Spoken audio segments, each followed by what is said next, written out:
Percent to 7.44%। ये जो हमारे पास दिया है फ्रंट पेज पे ही दिया हुआ है और पेज नंबर 1 में दिया है, और ये बेसिकली इकोनॉमी का पार्ट है और इसमें जीएस पेपर 3 में आता है, इस पर हम लोग डिस्कस करेंगे। इसके बाद हम देखेंगे क्या कि जो कावेरी नदी को लेकर के जो कर्नाटका में कुछ इशू चल रहा है उसकी भी बात हम लोग इसमें करेंगे। यहाँ पर सुप्रीम कोर्ट की बात की गई है, सुप्रीम कोर्ट में कहीं तमिलनाडु अपना मतलब कि एक तरह से पानी को लेकर के यहाँ पर विवाद को लेकर के बातें की गई है, इसको भी हम लोग देखेंगे। इसके बाद हम देखेंगे यहाँ पर क्या कि जो इसरो है, अभी हमने चंद्रयान 3 की बात किया था, है ना, चंद्रयान 3 की बात किया है, और ये यहाँ पर मतलब 21 अगस्त से लेकर के और यहाँ पर 23 अगस्त तक ये क्या होगा, ये चंद्रमा के ऊपर लैंड कर जाएगा, ठीक ना। तो यहाँ पर इसकी बात हुई है, लेकिन चंद्रमा तक ही हम सीमित नहीं है, अपने आप अपना हम लोग का जो टारगेट है, एम है, हम लोग सन तक पहुँचने वाले हैं, है ना, मतलब सन तक की बात हम लोग यहाँ पर देखेंगे। तो ये सारे पॉइंट हैं जहाँ की इसके बारे में मिलेगा। अगला पॉइंट इसमें है कि यहाँ पर इंडिया और marvel that continues to endure, है ना। यहाँ पर जो हम देखेंगे कि जो हमारी बोल सकते हैं कि आज़ादी से लेकर के और आज तक की जो जर्नी रही है, इस जर्नी में हमारे पास क्या क्या इंपॉर्टेंट पॉइंट हैं, हम उसके बारे में भी डिस्कस करेंगे, ठीक है। चलें शुरुआत करते हैं एक तरफ से। जो फर्स्ट हमारे पास न्यूज है जो कि इकोनॉमी की है, अगर आप मुझसे सोशल मीडिया के माध्यम से जुड़ना चाहें या कहीं कुछ इस पर पीडीएफ की बात या वीडियो की बात अगर आप चाहिए तो जनरली हमारे पास ये डेली आपके पास ये जो होगा, मतलब कि जो टेलीग्राम है, इस टेलीग्राम लिंक पर आप इसको से जुड़ सकते हैं, जिसमें कि आपको वीडियो और प्लस जो पीडीएफ इसके होंगे वो आपको वहाँ पर मिल जाया करेंगे, ठीक ना। बाकी जो और भी चीज़ें हैं जहाँ पर आप डायरेक्टली अगर कुछ बात को लेकर के आप बात करना चाहें तो यहाँ पर ये नंबर से कांटेक्ट कर सकते हैं, या फिर आप यहाँ पर व्हाट्सएप लिंक दिया हुआ है, इस व्हाट्सएप लिंक से भी आप यहाँ पर हमसे संपर्क कर सकते हैं, ठीक है। चलें आगे बढ़ते हैं हम लोग। आज हमारे पास जो न्यूज़ है, न्यूज़ में देखें तो बहुत इंपॉर्टेंट है। आप देख रहे हैं कि टमाटर के भाव कैसे बढ़ते जा रहे हैं, है ना, कैसे यहाँ पर टमाटर का रेट दिन प्रतिदिन बढ़ता ही जा रहा है। आप इसमें देख रहे हैं कि जो सब्जियों के रेट है, पहले तो यहाँ पर 37% दिखाई दिया, लेकिन अब देखें यहाँ पर बढ़ते बढ़ते ये कब की बात हो रही है, यहाँ पर 23 जुलाई की बात हो रही है।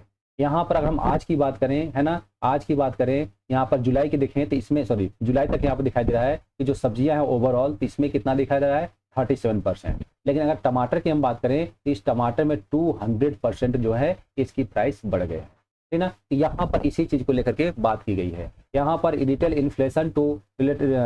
Inflation of tomato accelerate to 200 in July.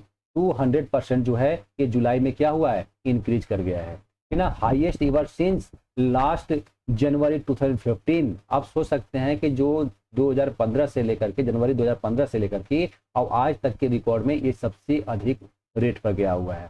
Vegetable inflation quickening to 37%, highest in 40 months. मतलब सोच सकते हैं कि 40 महीनों में ये फर्स्ट टाइम ऐसा है कि मतलब इतने हाई मतलब कि प्राइसेस जो हैं इसके बढ़े हुए हैं। तो ये सारे इंपॉर्टेंट पॉइंट हैं, इसी को लेकर के हमने पहले भी एक बार डिस्कस किया था, इसको लेकर के कैसे कंट्रोल किया जाता है और कौन कंट्रोल करता है, क्या कमिटियां होती हैं या किसके पास पावर दी गई है ना, ये सारे चीज़ के बारे में हम लोग डिस्कस किए थे।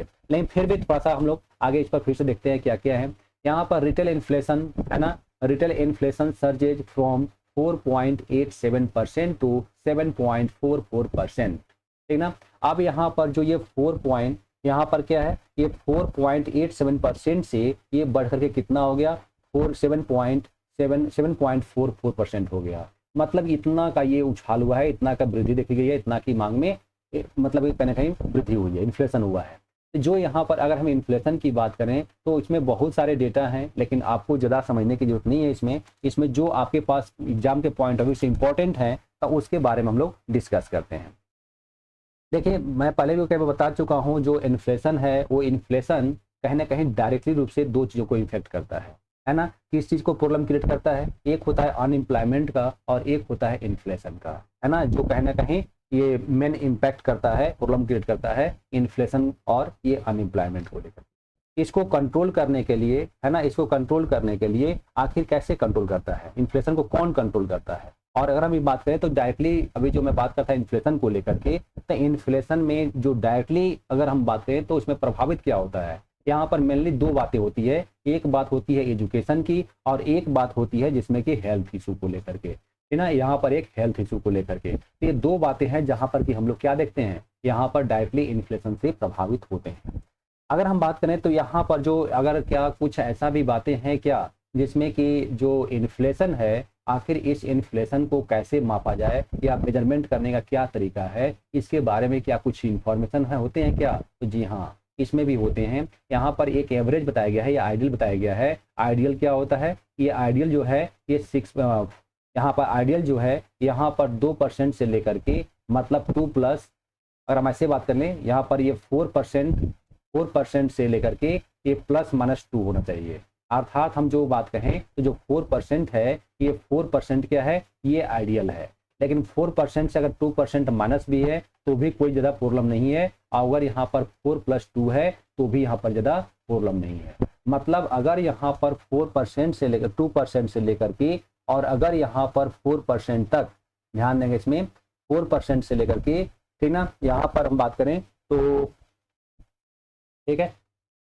अब हम बात करें इसमें तो यहाँ पर हमारे पास 2% से लेकर के और 4% के बीच में यदि रहता है तो कोई इशू नहीं है, ठीक ना, यहाँ तक कोई इशू नहीं है। लेकिन अगर 4% से 2% से कम होता है या फिर 6% से अधिक होता है तो उस कंडीशन में यहाँ पर प्रॉब्लम क्रिएट होते हैं, है ना। अर्थात यहाँ पर हम जो मंदी और जो महंगाई की बात करते हैं, इन्फ्लेशन की बात करते हैं, डिफ्लेशन की बात करते हैं, वो चीज़ें यहाँ पर देखने को मिलता है, ठीक है। तो यहाँ पर अब बात ये होती है कि जब हमारे पास इन्फ्लेशन होता है, यानी जब महंगाई बढ़ जाती है, तो महंगाई बढ़ने के बाद कंट्रोल कौन करता है ना, यानी जो यहाँ पर कंट्रोल करने का ये एक्शन कौन लेता है, यहाँ पर ये किसके पास है, यहाँ पर ये किसके पास है। तो अगर हम बात करें तो यहाँ पर जो कंट्रोलिंग पावर दी गई है वो दिया गया है आरबीआई को, है ना। यहाँ पर ये आरबीआई जो है, आरबीआई ये एक्शन ले सकता है कि कैसे यहाँ पर कंट्रोल करना है।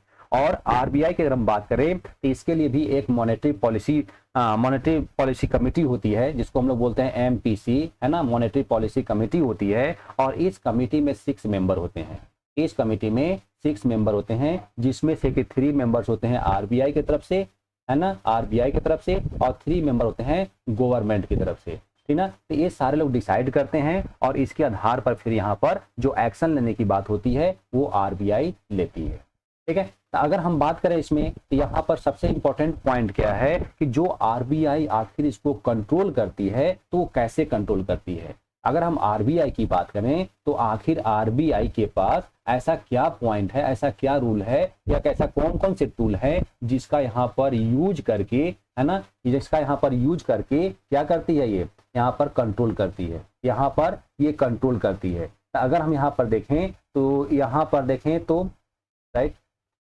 सही है, ठीक है। तो यहाँ पर हम बात करें तो यहाँ पर कंट्रोल करके और इसको क्या करते हैं, कहीं ना कहीं इसको कंट्रोल में लाने की कोशिश की जाती है, ठीक है। चले, तो यहाँ पर आरबीआई क्या करती है, ये टूल का यूज करती है। अब आपके पास जो सबसे इंपॉर्टेंट पॉइंट है कि आखिर वो कौन कौन से टूल हैं जहां पर कि, ध्यान देंगे इसमें, जहां पर कि आरबीआई जो है उन टूल का प्रयोग करके, उन टूलों का प्रयोग करके और फाइनली यहाँ पर जो इन्फ्लेशन है उसमें कंट्रोल पाने की कोशिश की जाती है, ठीक है ना। अब इसमें हमारे पास क्या है, तो पहला होता है रेपो रेट, है ना, दूसरा होता है यहाँ पर रिवर्स रेपो रेट, ठीक ना। यहाँ पर तीसरा हम बात करें तो इसमें होता है एसएलआर, है ना। चौथा इसमें होता है सीआरआर।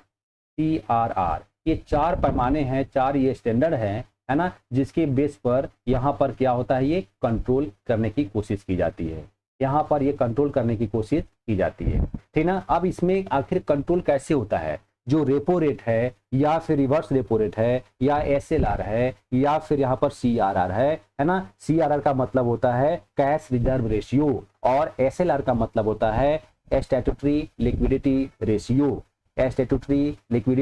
रेशियो। तो ये सारे जो रेशियो हैं इन सबको क्या कहता है, आरबीआई यहाँ पर बढ़ा देती है। आरबीआई क्या करती है, सबको यहाँ पर इंक्रीज कर देती है ना। जब ये इंक्रीज करती है तो फाइनली क्या होगा, फाइनली ये होगा कि जो कहीं ना कहीं लोगों के पास पैसे हैं, मार्केट में पैसे हैं, वो सारे के सारे आरबीआई की तरफ जाना शुरू हो जाते हैं। अर्थात लोग या बैंक, जितने भी प्राइवेट बैंक हैं, कॉमर्शियल बैंक हैं, ये सारे कॉमर्शियल बैंक क्या करेंगे, ये सब के सब मतलब मार्केट में लोगों को लोन देने की तुलना में वो आरबीआई के पास लोन देना, यानी आरबीआई को लोन देना ज़्यादा ये प्रेफर करते हैं। है ना। तो यहाँ पर इस कारण से क्या होगा, मार्केट में यानी जो लोगों के हाथों में पैसे हैं वो पैसे कहाँ चले जाएंगे, आरबीआई की तरफ चले जाते हैं, आरबीआई के पास चले जाते हैं, जिससे क्या है मार्केट में पैसे की कमी होने लगती है, जिस कारण से उसके जो रेट हैं उसमें यानी जो इन्फ्लेशन है उसमें कंट्रोल देखने को मिलता है, कंट्रोल देखने को मिलता है। तो ये सारे पॉइंट हैं जो कि यहाँ पर इस मतलब इन्फ्लेशन से जुड़ा हुआ है। और ये जो हमारे पास जीएस का पेपर है वो जीएस पेपर 3 में आपको देखने को मिलेगा। ये 3 में आपके लिए एग्जाम के पॉइंट ऑफ व्यू से जीएस पेपर 3 के लिए इंपॉर्टेंट है।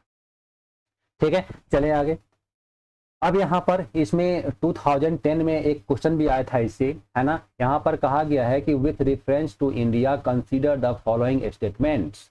ठीक है, यहाँ पर फर्स्ट पॉइंट है कि द होलसेल प्राइस इंडेक्स जिसको हम लोग WPI कहते हैं इज इंडिया, है ना, in India is available on a monthly basis only. यहाँ पर मंथली बेसिस पर जो अपना प्राइस इंडेक्स निकालता है उसकी बात की गई है, ठीक ना। तो जो होलसेल प्राइस इंडेक्स है इस चीज में आप ध्यान रखेंगे, यहाँ पर सिर्फ गुड्स की बात होती है ना, यहाँ पर गुड्स की बात होती है। अब यहाँ पर जो होलसेल प्राइस इंडेक्स है और यहाँ पर जो कंज्यूमर प्राइस इंडेक्स है ये दो तरह के इंडेक्स होते हैं और इसी इंडेक्स के आधार पर जो कहीं ना कहीं वस्तुओं को मतलब कि जो महंगाई बढ़ रही है या घट रही है इन्हीं के आधार पर निकाला जाता है। इसको निकालने का काम किसका होता है, तो ये एनएसओ का काम होता है, ठीक ना। ये सारे एनएसओ जो है रिपोर्ट जारी करती रहती है कि अभी किस में बढ़ाए, मतलब कि यहाँ पर क्या है इन्फ्लेशन बढ़ रहा है या वस्तु के मांग में वृद्धि हो रही है या कमी हो रही है, उसको यहाँ पर देखने को मिलता है।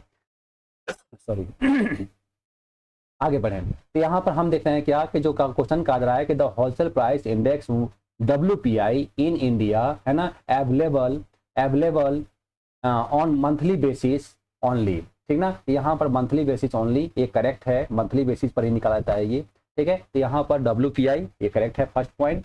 सेकेंड पॉइंट कर रहा है कि as compared to consumer price index, है ना, फॉर इंडस्ट्रियल वर्कर्स CPI, है ना, यहाँ पर IP का मतलब है इंडस्ट्रियल वर्कर, जो कंज्यूमर प्राइस इंडेक्स है जो कि इंडस्ट्रियल वर्कर के लिए, है ना। द WPI यानी wholesale price index gives less weight to food articles, है ना। यहाँ पर ये भी सही है क्योंकि यहाँ पर जो है जो यहाँ पर कंज्यूमर प्राइस इंडेक्स होता है और जो यहाँ पर WPI है इसमें कम होते हैं, कम मतलब कि होलसेल प्राइस की तुलना में यहाँ पर ये कम दिखाता है, ये सही है, ठीक ना। तो इसका अगर हम बात करें ऑप्शन के अकॉर्डिंग यहाँ पर which of the statements given above is are correct, कौन इसमें होगा, तब यहाँ पर दोनों ही सही है, तब फर्स्ट एंड सेकंड इसका आंसर हो जाएगा सी, ठीक ना। यहाँ पर क्या होगा, इसका आंसर बोथ हो जाएगा, यहाँ पर दोनों ही होगा, ठीक है ना। चले आगे आगे हम बात करते हैं। तो यहाँ पर सेम क्वेश्चन हिंदी में मैंने दे दिया है, ठीक ना, यहाँ पर ये हिंदी में मैंने क्वेश्चन दे दिया है। चले आगे अब अगला इसमें हम बात करें तो जो अभी हम न्यूज के बारे में जो बात कर रहे थे रिटेल इन्फ्लेशन, है ना, रिसर्च इन जुलाई, अब यहाँ पर जो बताया जाए कि 7.44% हो गया है ना, जो कि पहले 4.87% थे इस जून में। तो जो कंपेयर अभी मैंने बताया उसमें वही चीजें मैंने यहाँ पर आपके पास सेंटेंस में लिखा हुआ है, ठीक है। यहाँ पर बेसिकली वेजिटेबल की प्राइसेस ज़्यादा बढ़े हैं, उसमें भी टोमेटो की बात करें या पर यहाँ पर सीरियल्स की बात करें, पल्सेस की बात करें तो इनकी सब रेट में वृद्धि हुई है, ठीक ना। तो ये सारे चीज़ें देखने को मिला है। अगला जो इंपॉर्टेंट न्यूज हमारे पास है वो है तमिलनाडु से, ठीक ना। यहाँ पर जो तमिलनाडु गवर्नमेंट है moves supreme court for release of Kaveri water bye Karnataka, ये बहुत इंपॉर्टेंट है और ये हमारे पास ये मतलब कि ज्योग्राफी के भी पॉइंट से ये इंपॉर्टेंट है, ज्योग्राफी पेपर के लिए भी और यहाँ पर ये पॉलिटी के लिए भी इंपॉर्टेंट है, ये दोनों ही पेपर के लिए। मतलब यहाँ पर जीएस पेपर 1 की भी बात कर सकते हैं और जीएस पेपर 3 की भी बात हो सकती है और यहाँ पर 2 की भी बात हो सकती है, क्योंकि ये दोनों से मैटर जुड़ा हुआ है, ठीक ना। अब यहाँ पर बात क्या हो रही है, कर्नाटका जो है, आखिर ये कर्नाटका में जो बात हो रही है कावेरी वाटर की बात हो रही है, तो कावेरी वाटर डिस्प्यूट आखिर है क्या, कावेरी वाटर जो डिस्प्यूट है ये आखिर है क्या। तो इसकी बहुत लंबी कहानी है और आपको नाम से ही पता चल रहा है कि वाटर की बात हो रही है, कावेरी की बात हो रही है। तो जनरली हम जानते हैं कि भाई जितने भी नदियां हैं, है ना, वो कहीं ना कहीं स्टेट को देख करके नहीं बहती हैं, है ना, या स्टेट के अकॉर्डिंग नहीं बनी हुई हैं, वो अपनी जो धाराएं हैं जिधर मतलब कि ढाल हुआ उधर निकलते चले गए।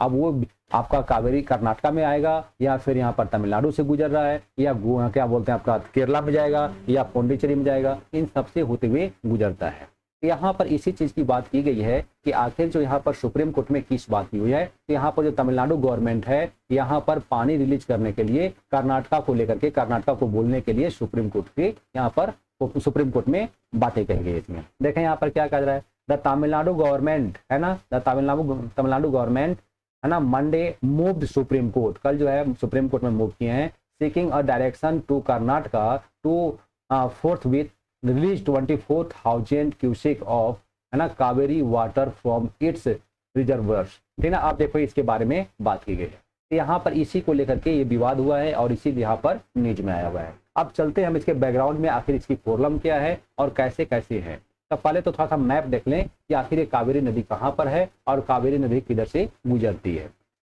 देखें यहाँ पर ये जो बात कर रहे हैं, यहाँ पर देखें तो ये कर्नाटका है, यहाँ पर ये कर्नाटका है, राइट, यहाँ पर ये तमिलनाडु है, यहाँ पर ये तमिलनाडु है और यहाँ पर ये हमारा केरला है।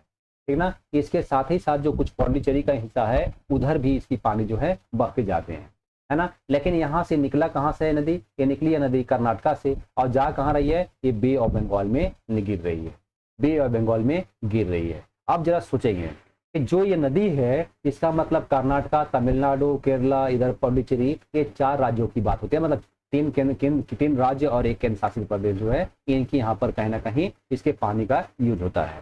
ठीक ना, अब हम पॉलिटी में देख लें तो यहाँ पर हम देख रहे हैं कि ये कर्नाटका का बॉर्डर है, ये हमारा तमिलनाडु का है और ये हैदराबाद मतलब आंध्र प्रदेश का है, और यहाँ पर देखेंगे तो ये पौडुचेरी है, ये पौडुचेरी है, ये तमिलनाडु है, ये यहाँ पर केरला है।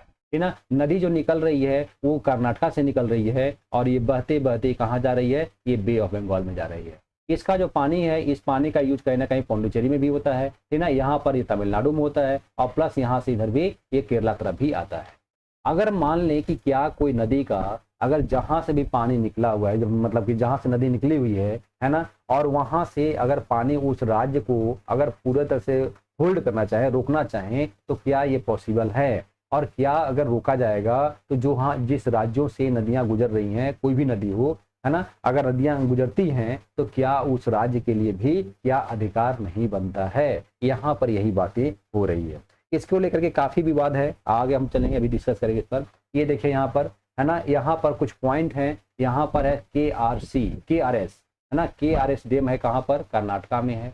यहाँ पर ये है बिलुगुंडलू, ये जो है ये तमिलनाडु में है, यहाँ पर ये पड़ता है, और यहाँ भी डैम है ये। इसके बाद है मैट्यूर डैम, यहाँ पर बनाया गया है। ठीक है, तो ये सारे डैम हैं। अब यहाँ पर जो बात है, ये जो प्रॉब्लम है, तो प्रॉब्लम क्या है, प्रॉब्लम ये है कि यहाँ पर जो फसल है कहीं ना कहीं तमिलनाडु में यहाँ पर फसल अभी खड़े हैं, है ना, मतलब फसल को पानी चाहिए। अब यहाँ पर फसल को पानी के लिए क्या चाहिए, जितना पानी यहाँ पर चाहिए उतना पानी कर्नाटका में नहीं आ रहा है। अब यहाँ पर ये जो डैम बना हुआ है, ये डैम जो बेसिकली है सॉरी ये तमिलनाडु में नहीं कर्नाटका में है, ये जो बेलीगुंडलू जो वाटर वो है क्या बोलते डैम है, तो ये डैम कहाँ पर है, कर्नाटका में है और एक तरह से बॉर्डर पर है। तो यहाँ पर जो डैम है ये डैम को ये तमिलनाडु के जो गवर्नमेंट है ये कहना चाहती है कर्नाटका गवर्नमेंट से कि भाई आप यहाँ पर जो है आप यहाँ से इस डैम से और पानी रिलीज करें और पानी आप छोड़ें, जिससे क्या होगा कि जो तमिलनाडु में जो खेती है वो उसको बचाया जा सके, इसी की यहाँ पर बात की गई है। ठीक है, चलें और आगे देखते हैं इसमें। यहाँ पर देखें, आप जो देख रहे हैं ये मैप, इस मैप में आपको ये समझ में आ रहा होगा कि यहाँ पर ये क्या बातें कह रही है, अ सेंचुरी ओल्ड है ना वारंगल, यहाँ पर Kaveri stretches over 802 kilometre with origin at टाला कावेरी ऑफ कर्नाटका है ना कुडागु डिस्ट्रिक्ट। अब देखो यहाँ पर जो ये है, यहाँ से मतलब कहीं ना कहीं यहाँ से निकल रहा है, नदी निकल रही है और ये बहते बहते बहते बहते ऐसे जा रही है, ऐसे जा रही है। ठीक ना, तो यहाँ पर ये जो देख रहे होंगे कि जो ये पट्टी दिखाई दे रहा है, ये पट्टी क्या शो कर रहा है, ये पट्टी दिखाई दे रहा है कि इतने सारे जो रीजन है, इस रीजन में कर्नाटका के पानी का प्रयोग किया जाता है, यूज किया जाता है। आगे हम देखें इसमें कावेरी बेसिन है ना, यहाँ पर 5 यहाँ पर क्या है कावेरी बेसिन है और ये स्क्वायर किलोमीटर में है। अब देखें तमिलनाडु में इसका जो कहना कहीं बेसिन है इसमें 44,000 किलोमीटर है ना। यहाँ पर देखें तो यहाँ पर भी ये क्या है, यहाँ पर 32 स्क्वायर किलोमीटर क्या है किलोमीटर में है भी। ठीक है, तो इस तरह से यहाँ पर हम देख रहे हैं। ठीक है, अगर हम बात करें इसमें तो जो एक पॉइंट यहाँ पर नोट करेंगे कि एग्रीमेंट बिटवीन प्रिंसली स्टेट्स है ना of Mysore and Madras presidency in 1892 यहाँ पर 1892 में ये फर्स्ट टाइम इसके बारे में यहाँ पर कहीं ना कहीं विवाद शुरुआत हुई है, एग्रीमेंट हुआ था यहाँ पर। और फिर इसके बाद 1924 में बात की गई है ना, क्या शेयरिंग वाटर इन टाइटल्ड, है ना, यहाँ पर lion share of TN Tamil Nadu, इसकी बात की गई है। तो यहाँ पर जो बात की गई है ये वाटर को लेकर के मतलब कि काफी बार बातें होती रही है। अब इसमें हम एक और पॉइंट देखते हैं कि जैसे अभी हमारे पास हाल में यहाँ पर 2018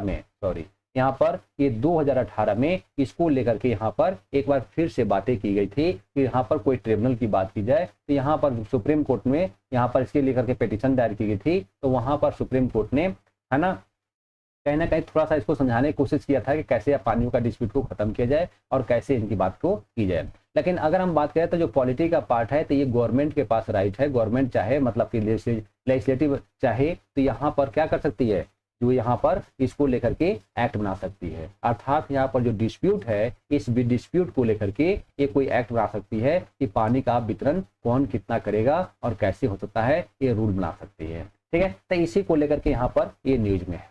चलें यहाँ पर the Tamil Nadu government on Monday, ठीक है, क्या moved supreme court seeking the direction of to seeking a direction to Karnataka to forthwith release 24,000 cubic of Kaveri water, है ना, जो 24,000 क्यूसिक वाटर है इसको यहाँ पर रिलीज करने की बात किया है। कौन ये बात किया है, तमिलनाडु ने, मतलब तमिलनाडु का डिमांड है कर्नाटका से कि आप इतना क्यूसिक जो वाटर है आप रिलीज करें, ठीक ना। और इसके लिए सुप्रीम कोर्ट की डायरेक्शन में, मतलब सुप्रीम कोर्ट में इसके लिए बातचीत चल रही है। क्या यहाँ पर एट यहाँ पर बिलिंग गुडलू ये जो है आपके पास मतलब फिल्म्स के पॉइंट ऑफ व्यू से ये इंपॉर्टेंट है। हो सकता है ऐसे वर्ड जो हैं ये पूछे जाते हैं कि कौन से स्टेट में पढ़ते हैं, है ना। For the remaining period of the month starting from अगस्त 14, ठीक ना, इसकी बात यहाँ पर की गई है।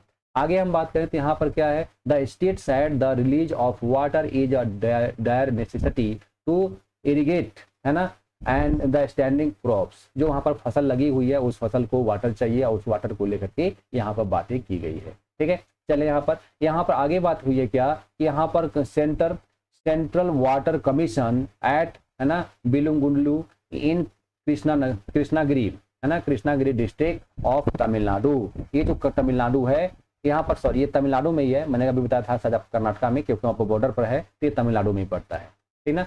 Records the Kaveri inflows into the state, ठीक ना। यहाँ पर ये कावेरी को लेकर के यहाँ पर इनफ्लो की बात की गई है कि यहाँ पर पानी का कैसे प्रवाह हो और इसको कैसे हम व्यवस्था कर पाए। It urge the court to direct Karnataka to ensure the stipulated, है ना, रिलीज फॉर सितंबर 2023, है ना। अब देखें यहाँ पर क्या है, यहाँ पर ये कहा गया है कि जो रिलीज करने की बात की गई है यहाँ पर कोर्ट डायरेक्टेड कर्नाटका, है ना, कितना यहाँ पर कहा गया है, यहाँ पर 36.7, है ना, यहाँ पर जो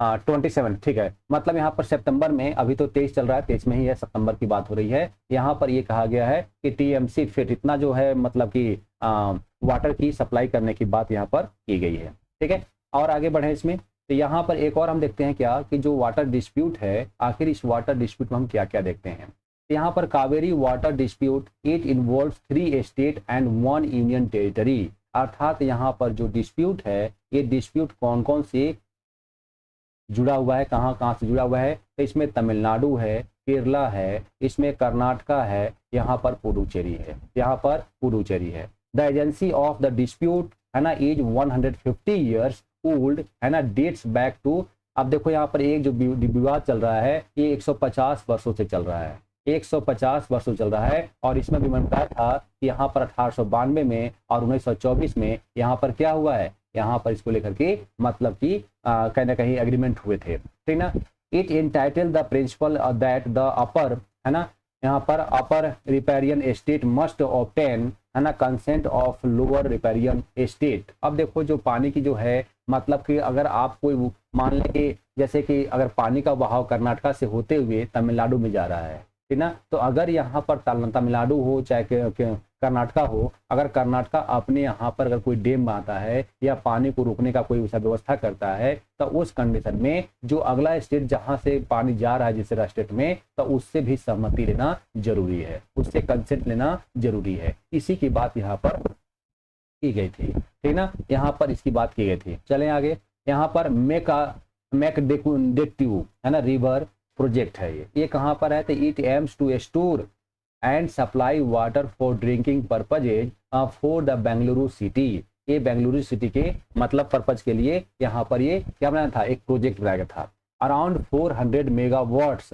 of power to also proposed to be generate through the project, ठीक ना। यहाँ पर जो है 400 मेगावाट, ये ध्यान रखेंगे, ये 400 मेगावाट क्या है, यहाँ पर बिजली पैदा करने के लिए यहाँ पर जो यहाँ पर मेकडाटू है ना, मेकडाटू कहें तो जो भी यहाँ पर है, एक तो ड्रिंकिंग वाटर को लेकर के और प्लस यहाँ पर क्या है, यहाँ पर वाटर प्रोजेक्ट यहाँ पर इलेक्ट्रिसिटी उत्पन्न करने के लिए, पावर उत्पन्न करने के लिए यहाँ पर क्या है, इसको बनाया गया है 400 मेगावाट के लेकर के, ठीक है। ये प्रोजेक्ट की बात की गई है। इन 2018 Tamil Nadu approaches the supreme court. अब देखो यहाँ पर फिर से जो बात हमने किया, जो अभी तमिलनाडु की बात हो रही है, ये 2018 में भी सुप्रीम कोर्ट में आया था और सुप्रीम कोर्ट में क्या कहा था कि project even if Karnataka had held that it would not affect the flow of water to Tamil Nadu.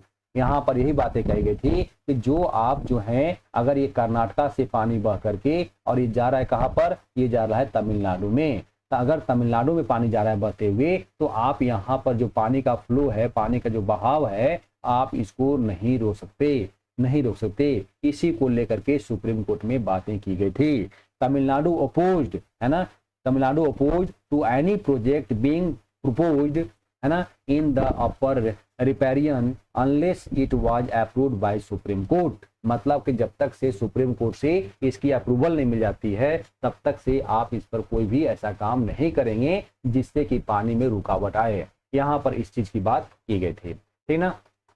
ये था यहाँ पर। अब हम बात करते हैं पॉलिटी में। अब देखें यहाँ पर कहीं ना कहीं जो वाटर डिस्प्यूट है, ठीक ना, तो जो हमारे संविधान निर्माता थे, ये बहुत अच्छे से जानते थे कि आगे चल करके पानी को लेकर के विवाद करेंगे। तो इसके लिए हमारे पास संविधान जो है, उस संविधान में प्रोविजन उन्होंने बना दिया था कि अगर पानी के लेकर के कोई विवाद होता है, डिस्प्यूट होता है, तो आप उस चीज को लेकर के आप यहाँ पर बात करेंगे, ठीक ना। या अंडर इसमें बेसिकली क्या आएगा, तो यहाँ पर इंटर स्टेट रिवर या इंटर स्टेट वैली, ये दोनों ही की भी बात होगी। तो आर्टिकल नंबर 262 दिया हुआ है। ये आपके पास पॉलिटी के लिए ये इंपॉर्टेंट है, और जो भी मैंने बताया ज्योग्राफी के अकॉर्डिंग, तो वहां पर वो आपके ज्योग्राफी में इंपॉर्टेंट होंगे।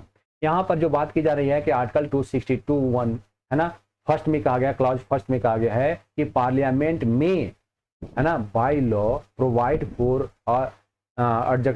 adjudication of any dispute or complaint with respect to the use, distribution or control of the water of or in any interstate river or river valley। देखें ये यहाँ पर जो संसद की बात करें, पार्लियामेंट की बात करें, तो पार्लियामेंट जो है अंतर्राज्यीय नदी या नदी घाटी को लेकर के जो उसका कहीं ना कहीं उपयोग है, उसका वितरण है, नियंत्रण है, तो इसको लेकर के यहाँ पर प्रावधान कर सकती है, और ये पावर दी गई है पार्लियामेंट में। तो आपके पास जो क्वेश्चंस बनेंगे, ये क्वेश्चन सबसे इंपॉर्टेंट ये रहेगा कि आपके पास ये किस आर्टिकल में मेंशन किया गया है, नदी घाटी को लेकर के या फिर नदी के जल के बंटवारा को लेकर के, ठीक ना। तो इस चीज को लेकर के यहाँ पर बातें देखने को मिलेगी। आर्टिकल 262 है ना, not with understanding anything is in this constitution, parliament may by law provide that neither the supreme court nor any other court shall exercise jurisdiction है ना in respect of any such dispute or complaint as is referred to in clause 1, ठीक ना। अब यहाँ पर ये कहा गया है कि जो चाहे संसद हो, जो कानून बना करके जो प्रावधान कर सकती है, वो ना तो सर्वोच्च न्यायालय और ना ही कोई ऐसे अदालत, अन्य अदालत जो होंगे उस विवाद को लेकर के, शिकायत को लेकर के क्षेत्राधिकार के बाहर होंगे, मतलब उनके क्षेत्राधिकार में नहीं आएंगे, ठीक ना। तो यहाँ पर जो फर्स्ट में बताया गया है आर्टिकल 261 क्लॉज 1 में, वही चीज को सेकंड में इसका एक्सप्लेनेशन के रूप में दिया गया है। तो ये आपके लिए इंपॉर्टेंट है कि कौन सा आर्टिकल में दिया गया है। इसके बाद हम लोग पहुंचते हैं थर्ड न्यूज में। जो थर्ड न्यूज है हमारे पास है, आफ्टर मून इसरो है ना gearing up to launch mission to study sun. अब देखें अभी मैंने बताया कि देखें अभी जो हमारा मतलब कि जो चंद्रयान थर्ड है ना, ये चंद्रयान थर्ड अपने मिशन पर मतलब कि अपने मिशन की जो यात्रा है उस यात्रा पर निकल चुका है और अभी वहाँ पर अपने लक्ष्य पर पहुँचा नहीं है, ठीक ना। ये 23 तारीख बताया जाएगा कि 23 अगस्त तक ये पहुँच जाएगा, 23 अगस्त तक पहुँच जाएगा। तो अगर यहाँ पर ये 23 अगस्त तक पहुँच जाएगा तो यहाँ पर इसी की बात हो रही है कि अभी तो हम चंद्रमा को हम मतलब कि मून के बारे में बात कर रहे थे। हम यहाँ पर बात क्या कर रहे थे, मून के बारे में, है ना। यहाँ पर हम मून के बारे में जो मिशन हमने बनाया था ये मून के लिए बनाया था, लेकिन आज जो हम बात कर रहे हैं, आज हम बात कर रहे हैं सन को लेकर के। मतलब हमारा जो लक्ष्य अगला है वो सन है, और वो सन में क्या लक्ष्य है, तो इस लक्ष्य इसमें ये है कि जो चंद्र यहाँ पर जो इसरो है ना, ये क्या करने वाला है, ये अब जो है सन पर अपना मतलब मिशन टारगेट किया हुआ है, वहां लॉन्च करने की बात की गई है।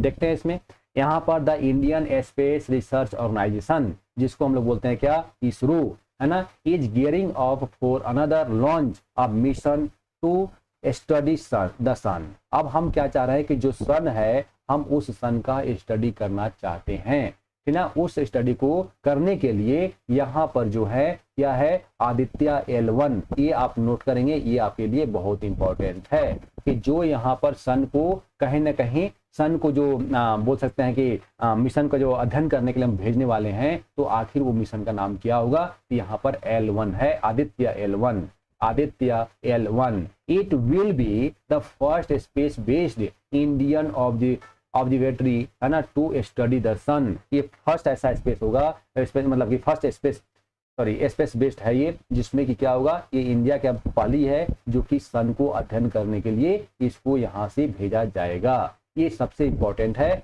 आदित्य L1, ठीक है। आगे बढ़े, the ISRO sat the space craft was assembled and integrated at the UR Rao satellite centre, जिसको बोलते हैं URSC। ये कहाँ पर है, तो ये है बेंगलुरु में, ये बेंगलुरु में है, अर्थात यहाँ पर कर्नाटका में, ठीक ना। तो यहाँ पर जो बेंगलुरु में URSC है, जिसको बोलते हैं क्या, UR राव सैटेलाइट, है ना, satellite centre, UR Rao satellite centre, ठीक ना। तो जो URSC है ये क्या करेगा, इसके लिए जो स्पेस क्राफ्ट है, उस स्पेस क्राफ्ट को ये असेंबल करेगा, उसको बनाएगा और उसको एकीकृत करेगा, उसको पूर्ण से जोड़ेगा, है ना। और ये बना करके ये किसको भेजेगा, ये भेजेगा किसको, यहाँ पर deliver to Satish Dhawan space centre in Sriharikota, अर्थात इसरो को, है ना। यहाँ पर ये इसरो को असेंबल करके भेजेगा। तो अब यहाँ पर दूसरा पॉइंट आपसे फिर से क्वेश्चन बन सकता है। पहला तो यहाँ पर हो गया कि आदित्य L1 की बात की गई, और दूसरा इसमें है कि जो यहाँ पर स्पेस क्राफ्ट को भेजने की बात हो रही है, तो आखिर उस स्पेस क्राफ्ट को कौन यहाँ पर निर्माण कर रहा है या कौन उसको असेंबल कर रहा है, वो कौन है। तो यहाँ पर URSC, जिसको हम लोग बोलते हैं UR राव सैटेलाइट सेंटर, जो कि बेंगलुरु में है, ये बना करके असेंबल करके भेजेगा किसको, इसरो को, है ना। यहाँ पर इसकी बात हुई। अकॉर्डिंग टू द इसरो, है ना, the space craft will be placed in a halo orbit around the Lagrange, है ना, लैग्रेंज पॉइंट L1, है ना, यहाँ पर पॉइंट L1, ये ध्यान रखेंगे। ये जो है ये L1 क्या है, अब आपके माइंड में आएगा, जो यहाँ पर क्या है, लैग्रेंज जो है, ये लैग्रेंज जो पॉइंट 1 है, ये लैग्रेंज पॉइंट 1 क्या है, तो ये बेसिकली एक ऐसा जगह पर होगा, एक ऐसा, जैसे मान लें यहाँ पर ये अर्थ है और यहाँ पर मान लें ये सन है ना, यहाँ पर ये सन है, तो इस सन में और ये जो अर्थ है, इस अर्थ और सन के बीच में एक ऐसी जगह पर और ऐसे ऑर्बिट में छोड़ा जाएगा जहां पर कि, ध्यान देंगे, जहां पर कि इसको L1 को, मतलब कि जो आदित्य L1 है, इसको ऐसी जगह पर छोड़ा जाएगा जहां से कि सूर्य को हमेशा वो, मतलब सूर्य को हमेशा उसको कैप्चर कर सके, मतलब उसका जो दिखाई देता रहे। सिंपल सी बात यह है कि सूर्य जो है वो हमेशा दिखाई देता रहे। अर्थात यहाँ पर हम ये कर सकते हैं कि जो यहाँ पर जो ग्रहण वगैरह लगता है, चंद्र ग्रहण या जो पृथ्वी जो सूर्य ग्रहण है, कि जब चंद्रग्रहण और सूर्य ग्रहण की बात होती है तो उसका वहां पर कोई फर्क ना पड़े, मतलब कि उसको हमेशा जो है सन दिखाई देते रहना चाहिए, वो ऐसे जगह पर छोड़ेगा। उसी को बोलते हैं यहाँ पर होलो ऑर्बिट की जो बात की जा रही है, वही होलो ऑर्बिट है जहां पर कि लैग्रेंज जो पॉइंट L1 की बात की जा रही है वो पॉइंट है। ठीक ना। अब अगर हम बात करें तो जो सन से और अर्थ की बात करें तो यहाँ पर ये बताया जा रहा है कि अबाउट 101.5 मिलियन किलोमीटर फ्रॉम अर्थ, अर्थात ये जो दूरी पर जाएगा वो कितनी दूरी पर जाएगा, तो लमसम यहाँ पर 1.5 मिलियन किलोमीटर अर्थ से दूरी पर जाएगा, इसकी यहाँ पर बात की गई है। अब इसमें जो होंगे 7 प्लेट्स होंगे, ठीक ना। ये 7 प्लेट्स क्या हैं, तो इसमें देखें the spacecraft will carry 7 plates to observe the photosphere, है ना। यहाँ पर फोटोस्फीयर, यहाँ पर क्रोमोस्फीयर, है ना, the outer most layer of the sun, ये जिसको हम लोग कोरोना बोलते हैं, ठीक ना, हम लोग यहाँ पर कोरोना बोलते हैं। यूजिंग क्या है, electromagnetic and practical and magnet field detectors, ठीक ना। आप देखें यहाँ पर ये जो चीजें हैं कहीं ना कहीं जो मतलब बोल सकते हैं कि जो 7 प्लेट हैं वो क्या करेंगे, यहाँ पर जो फोटोस्फीयर है, क्रोमोस्फीयर है, या आउटर मोस्ट जो लेयर है उस चीज का ये अध्ययन करेंगे, उसकी बात यहाँ पर की गई है। अर्थात यहाँ पर हम बात करें तो ये प्रकाश मंडल की बात हो सकती है, यहाँ पर क्रोमोस्फीयर की बात होगी और यहाँ पर सूर्य की बात होगी। अर्थात यहाँ पर जो चीजें हैं इन सबको वो कहीं ना कहीं क्या करेगा, पूरी तरह से ऑब्जर्वेशन करेगा और ये सारी चीजों को निरीक्षण करने के बाद वो इंडिया को मतलब कि यहाँ के सैटेलाइट को भेजेगा। ये देखें ये हमारे पास क्या है, यहाँ पर यही बातें हो रही है जो होलो की बात की जा रही थी, सॉरी यहाँ पर जो हम बात करते हैं क्रोमोस्फीयर, ये जो क्रोमोस्फीयर है, ये क्रोमोस्फीयर का मतलब ये है कि जहां पर की जो लालिमा है इसकी, या जो बोल सकते हैं कि जो बाहर का जो पॉइंट है उसकी बात की गई है, ठीक ना। यहाँ पर ये क्रोमोस्फीयर है, इसी के यहाँ पर बात की गई है। यहाँ पर कोरोना की बात की है, कोरोना का मतलब क्या हुआ, बाहरी किनारा जो पार्ट है उसकी बात की गई है, ठीक ना। यहाँ पर इसकी बात हुई है। यहाँ पर फोटोस्फीयर की बात करें तो यहाँ पर ये जो पॉइंट है उसका भी यहाँ पर देखेंगे। कहने का मतलब है कि ये पूरी तरह से एक तरह से हम समझ सकते हैं, सोच सकते हैं कि जो सन है उस सन का पूरी तरह से ऑब्जर्वेशन करेगा और उसका सारे इंफॉर्मेशन हमारे पास भेजेगा। इसका मतलब क्या होगा, इसका हम ऐसा क्यों करना चाहते हैं, इसका पर्पज क्या है, तो देखें एक्चुअली है क्या कि जब हम सन को देखें तो सन ही पूरा मतलब सोच सकते हैं कि ब्रह्मांड को चलाने वाला, या उसको जो बोल सकते हैं कि जो शक्ति है, ऊर्जा है, एनर्जी है, जो भी कहें, तो सन के पास है। तो अगर हम उस चीज को समझ पाए, उस चीज को जान पाए कि आखिर सन कैसे बना हुआ है, तो उसका हम कहीं ना कहीं अपने मतलब कि साइंस के क्षेत्र में हम बहुत बड़ा उपयोग कर सकते हैं और हम बहुत सारी चीजों को रिसर्च के माध्यम से इनके डेटा के कलेक्शन के आधार पर हम रिसर्च करके हम कुछ न कुछ नया चीजें बना सकते हैं, है ना। यहाँ पर इसी की बात की गई है।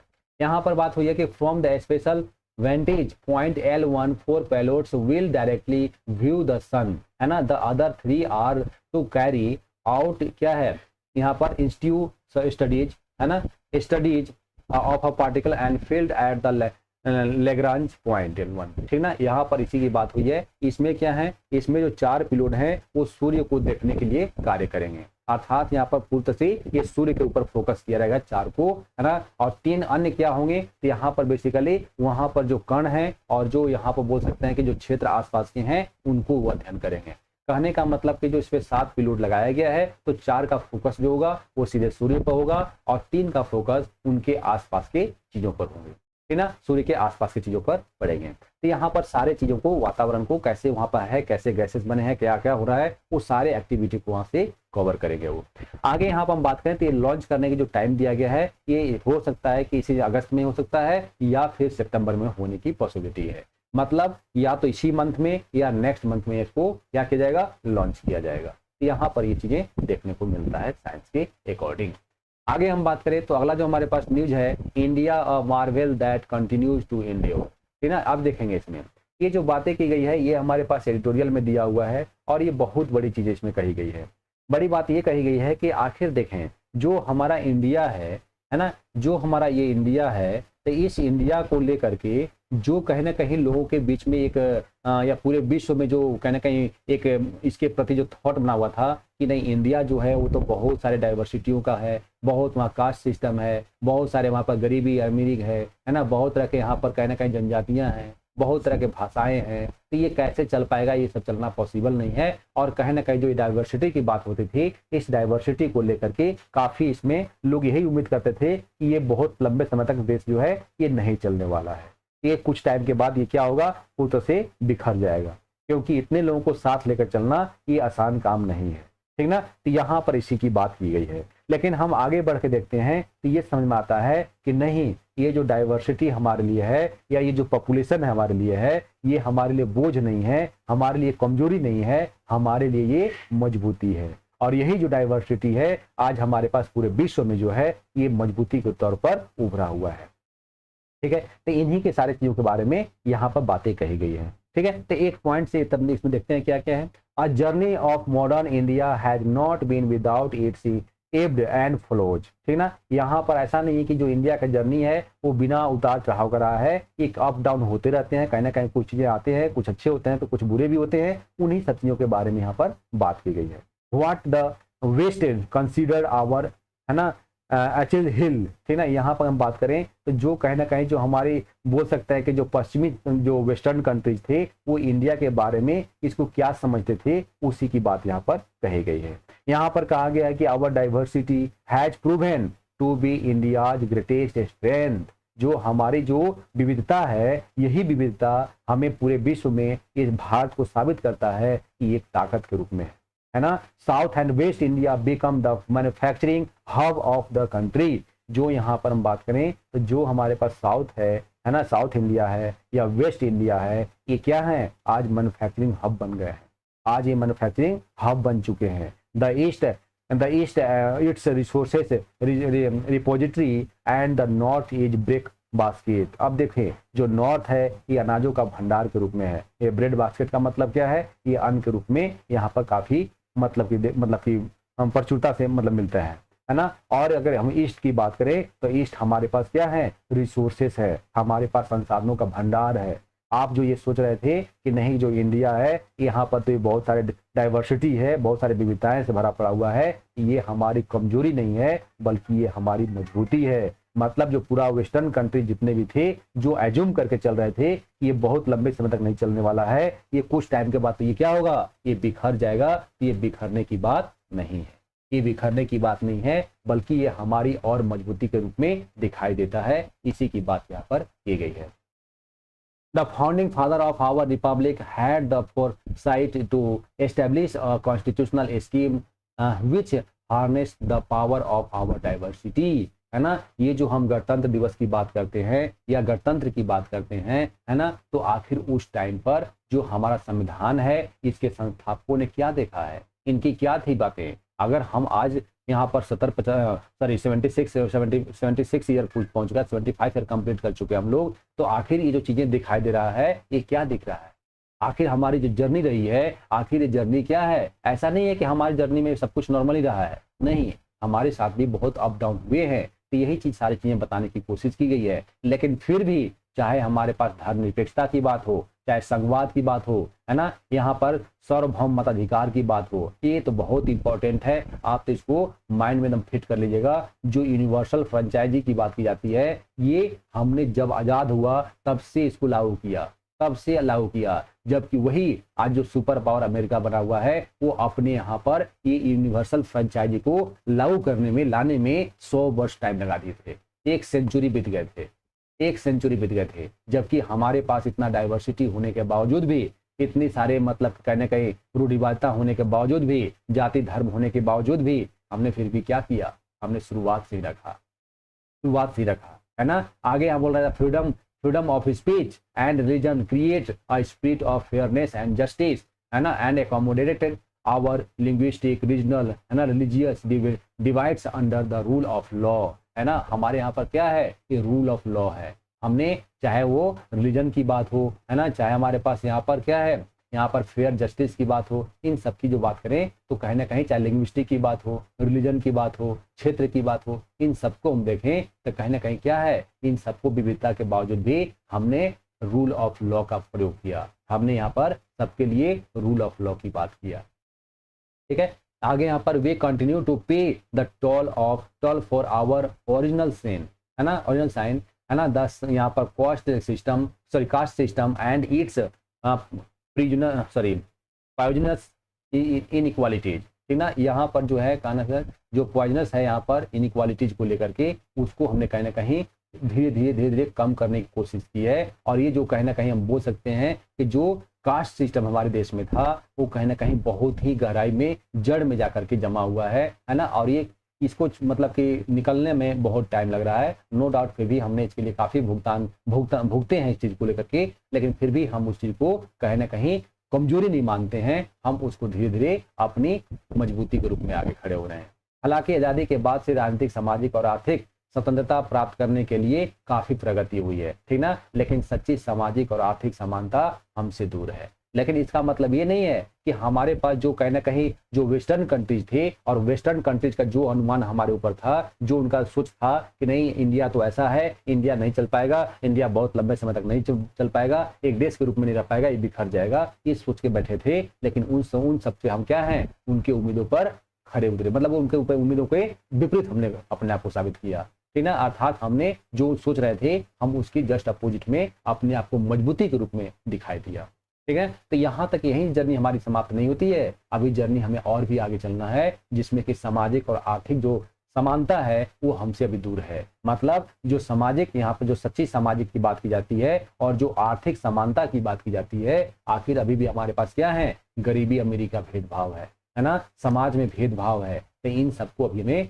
प्राप्त करना है, और इसी प्राप्त करने के लिए करके यहाँ पर ये एडिटोरियल लिखा गया है, ठीक ना। तो ये सारे इंपॉर्टेंट पॉइंट था, बहुत ही मतलब आपके पास मेंस के पॉइंट ऑफ व्यू से इंपॉर्टेंट होगा, ठीक है। चलें आगे। यहाँ पर टुडे है ना, our technological advantage and usher the knowledge democratization, ठीक ना, डीमार्केटाइजेशन, है ना। यहाँ पर क्या है, we can finally fulfil Bapu's dream to of achieve village Swaraj, है ना। जो यहाँ पर जो विलेज स्वराज, गांव की स्वराज की बात जो करते थे बापू जी, ग्राम स्वराज की बात करते थे, हमने उसको लगभग पूरा करने का कोशिश किया है ना। उस दिन की कल्पना करें जब हर गांव आत्मनिर्भर हो। अभी हम क्या हैं, अभी तो हम आत्मनिर्भर नहीं हुए हैं, अभी हमारी आत्मनिर्भरता नहीं हुई है। राज्य, संस्थान और बुनियाद ढांचे हमारे जनसांख्यिकी लाभांश की क्षमता को उजागर करने में सक्षम हैं।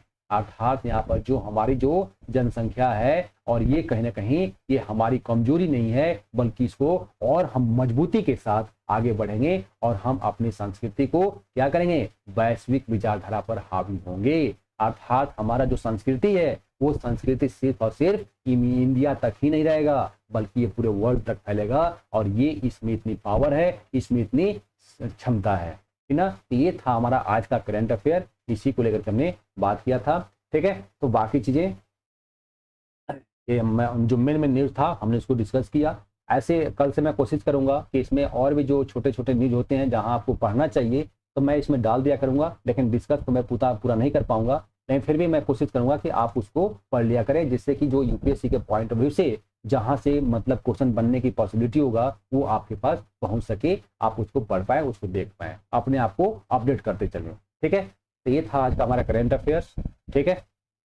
Okay, thank you.